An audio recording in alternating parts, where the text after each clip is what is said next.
Welcome to Human K Channel.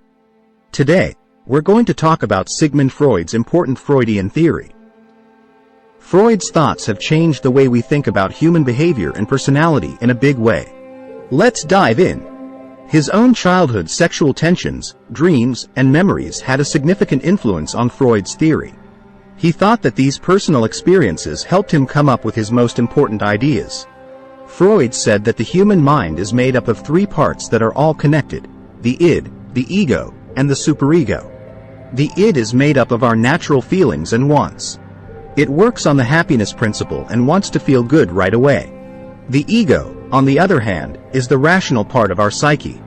It uses the reality principle to find a balance between the id's desires and the superego's moral standards. The superego is our inner sense of right and wrong. Anxiety happens when the ego is under too much pressure. Freud came up with different ways to deal with this worry. Some of these are denial, response formation, projection, regression, rationalization, displacement, and sublimation. These defense systems are unconscious ways that the ego stays safe from pain. Freud thought that our psychosexual growth happens in stages that correspond to different parts of the body. The oral, anal, phallic, latency, and genital processes are all part of these stages. During these stages, we go through conflicts and events that shape who we are. The first stage is the oral stage, which lasts from birth to about 1 year of age. During this stage, babies mostly find joy in things they can do with their mouths, like eating, nursing, and chewing. Their main erogenous zone is their mouth, and their main driving force is their id, which wants quick gratification. The next stage is the anal stage, which usually happens between ages 1 and 3. It's about teaching a child to use the toilet and becoming more aware of how their body works. The conflict happens when the standards and requirements of potty training get in the way of the child's enjoyment of going to the bathroom. This stage sets the stage for control and order problems that will come up later in life. The next stage is the phallic stage, which happens between the ages of 4 and 5.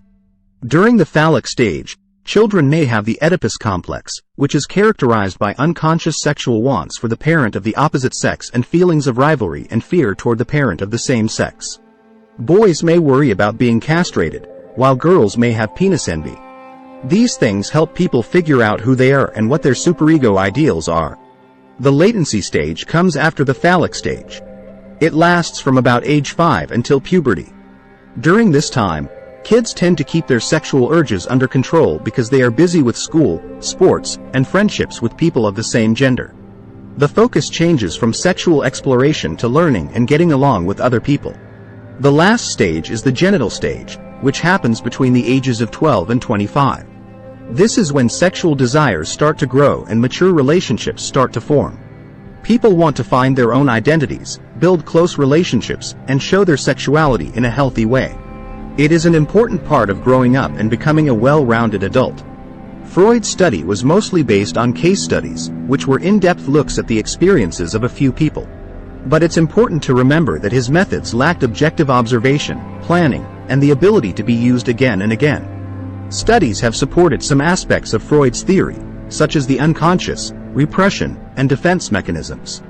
However, the id, superego, libido, death wish, and anxiety have not been scientifically validated. Anna Freud, who was Sigmund Freud's daughter, added to his ideas and gave new thoughts about how the ego works. Freud's critics say that he put too much weight on biological forces, sex, violence, events in childhood, and mental problems. His ideas about women and the vagueness of some of them have also been a source of disagreement. But there is no doubt that Freud had a big influence on Western society and on personality theorists who came after him and either built on his ideas or disagreed with them. Freud's idea of psychoanalysis was a big step forward in understanding how people act and think. Even though his ideas have been criticized, they continue to shape how we think about the mind. Freud said that the goal of life is to lessen stress and tension, which will lead to a more fulfilled life. Let's dive in and find out what the research has shown. Freud's theory was the first to talk about ego control and ego resilience. Research shows that people who score low on ego control tend to have certain characteristics. They can be mean, stubborn, unreliable, and strong-willed. They may also be moody and spend too much time on themselves. In the same way, People who score low on ego resilience have certain traits. When they don't get along with their parents, they often feel stressed, anxious, and like they need support. They might look weak, sad, and like they don't know how to talk to people. Freud's idea about catharsis was that letting out your anger could help you feel better. But the study shows something different. People who use catharsis to get rid of their anger usually feel more angry afterward. It looks like expressing anger in an aggressive way doesn't help you feel better in the long run. Now, let's look at the study that backs up some of Freud's most important ideas. Several studies have shown that the unconscious mind has an effect on our thoughts, feelings, and actions. People think that a lot of what we do is driven by things we don't even know we want. Research has also backed up Freud's theories about defense systems. Many people have watched and studied ideas like displacement, avoidance, denial, and projection. These defense mechanisms are ways for your mind to deal with ideas and feelings that are scary or uncomfortable. Freud thought that dreams showed emotional worries and hidden wants. It has been shown that this is true. Researchers have found that dreams can give us clues about how we're feeling and show us symbols of our inner struggles and wants. So there you go, fellow students. Research has backed up a number of Freud's theories, including those regarding the influence of the unconscious, defense mechanisms, dream interpretation, and the Freudian slip. Even though these results show how complicated the human mind is, it's important to remember that studying is an ongoing process and that ideas change over time.